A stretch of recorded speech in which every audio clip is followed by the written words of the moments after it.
Eurydice and Orpheus. Not Orpheus and Eurydice.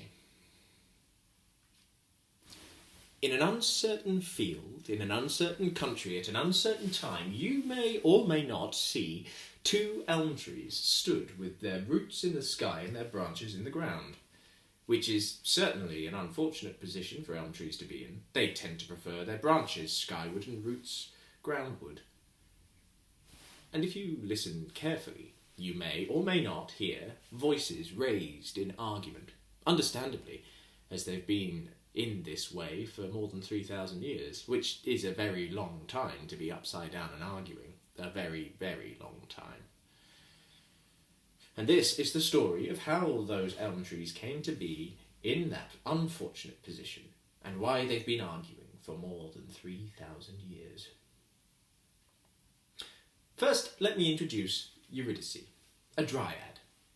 That's like a wood nymph, a tree spirit, a magical being of sorts, which is pretty special as it goes. But Eurydice is no ordinary dryad. Eurydice is the daughter of the god Apollo, who's god of archery and healing and light and truth, among other things.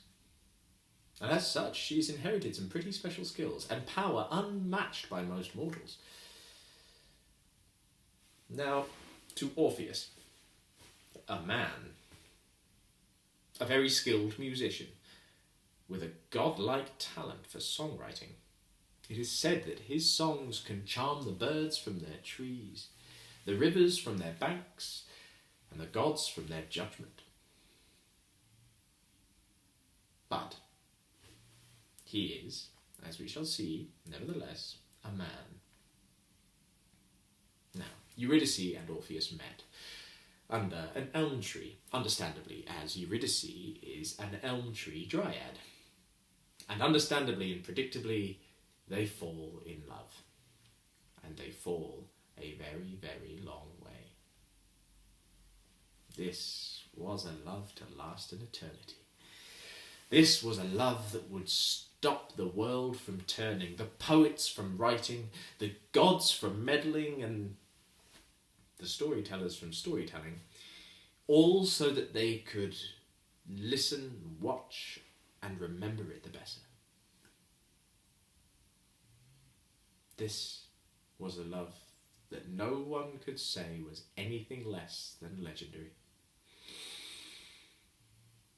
But this love was cursed. For not 2 days into their marriage, Eurydice was bitten by a snake, a deadly snake, for even magical beings cannot heal themselves. And so, long before her time, and before very long at all, Eurydice was dead.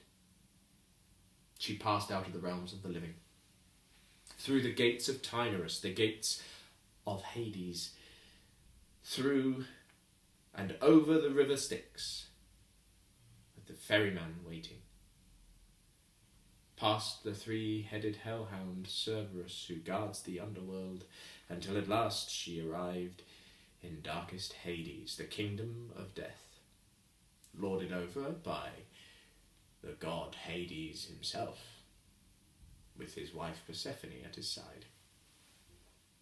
This was the one-way ticket. But Eurydice felt cheated. If my love is going to be sang about for 3,000 years, I ought to at least feel some of it. So she bargained with Hades. Hades, I am Eurydice, daughter of Apollo. You've made a mistake. I demand a second try. And, well, no one knows what she said next. But Apollo must have been smiling on her, because what she said next touched the hearts of Hades and Persephone and all the gods. Persephone begged her husband, and Hades relented. Very well. I don't know why, but my wife has taken a liking to you. and I owe her a favour. If you are truly the daughter of Apollo, then you shall have your second chance.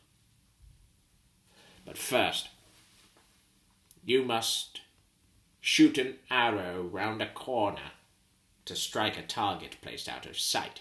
You must heal a wound with no tools nor medicine. And third, you must bring light into this darkest part of darkest Hades.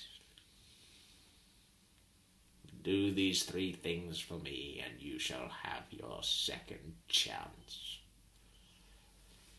Without a second thought, Eurydice jumped up. She took a bow and arrow from the hands of a waiting demon, notched the arrow into the bow, drew it back, and casting a prayer up to her father Apollo, the god of archery, among other things, loosed the arrow. It bounced off 2 walls and lodged itself firmly into a target just out of sight, just a little left of dead centre. Next, she laid her hands on the broken leg of an unfortunate soul, and, thinking of her father Apollo, the god of healing, among other things, with a word, a whisper, and a bend in the wind, the leg righted itself. Third, Eurydice knelt, and she closed her eyes, and she cast her mind to the sun that lights the realm of the living. And, being the daughter of Apollo, the god of light, among other things, just then a crash, a fanfare, a burst of light, and a shout as Orpheus entered the hall behind her. "Eurydice, my love, I have come to save you. Hades, lord of death, I have entered the gates of Tyranus. I have crossed the river Styx. I have charmed the 3-headed hellhound Cerberus to sleep, and now I'm here to beg for the life of my love, Eurydice." And Orpheus sang sad songs for his love for Eurydice. And Orpheus's songs touched the hearts of Hades and all the gods. And Hades was so beguiled that he forgot all about his promise to Eurydice. He allowed Orpheus to take Eurydice back to the realm of the living, on one condition. On his journey back to the realm of the living, he must not look back to Eurydice. If, before they both felt the warmth of the sun on their skin, Orpheus looked back but once, Eurydice's soul would be brought back to Hades forever and unchangeably. Orpheus thanked Hades, took Eurydice by the hand, and left. Eurydice rather miffed, as she had rightfully and fairly secured her release with no catches or clauses, but she reasoned she was at least on her way back to the realm of the living. All he would have to do is not look back. They passed a very confused-looking Cerberus, and he did not look back. They crossed the river Styx with a very perplexed-looking ferryman, for this was the first ever return fare, and he did not look back. For 3 days of walking through the underworld, Orpheus did not look back. And they entered Tyranus. Orpheus went through the gates and felt the warmth of the sun on his skin. And here, dear listeners, is the moment that has perplexed, bamboozled, mithered and bothered poets and scholars for thousands of years.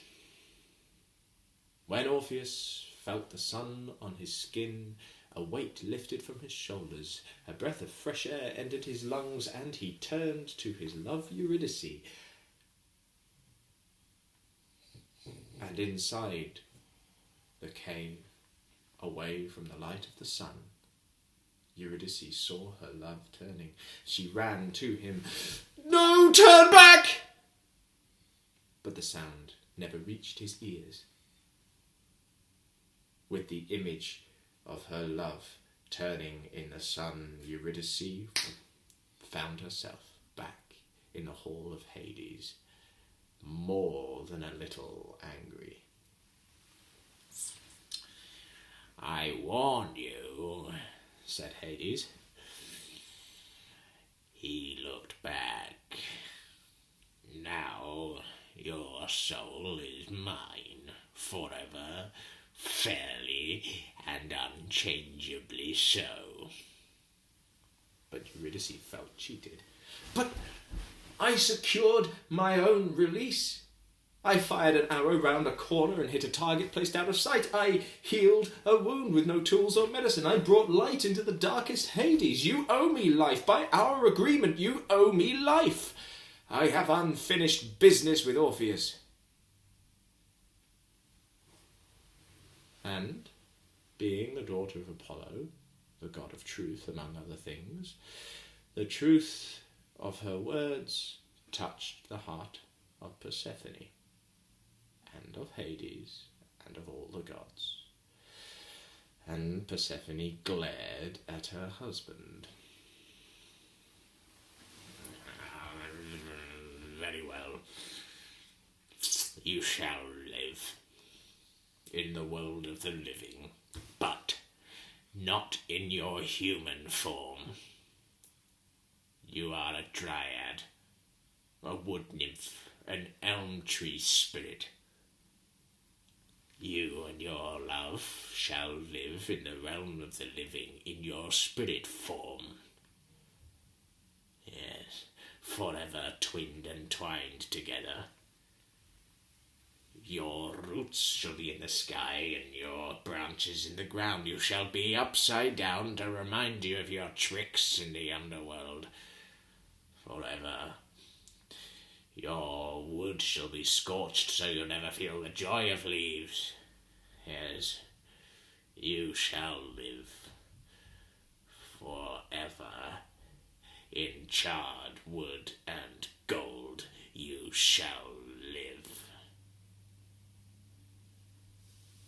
And still now, and forever so, in some uncertain field, in an uncertain country, at an uncertain time, you may or may not still see 2 elm trees, upside down with their roots in the sky and their branches in the ground.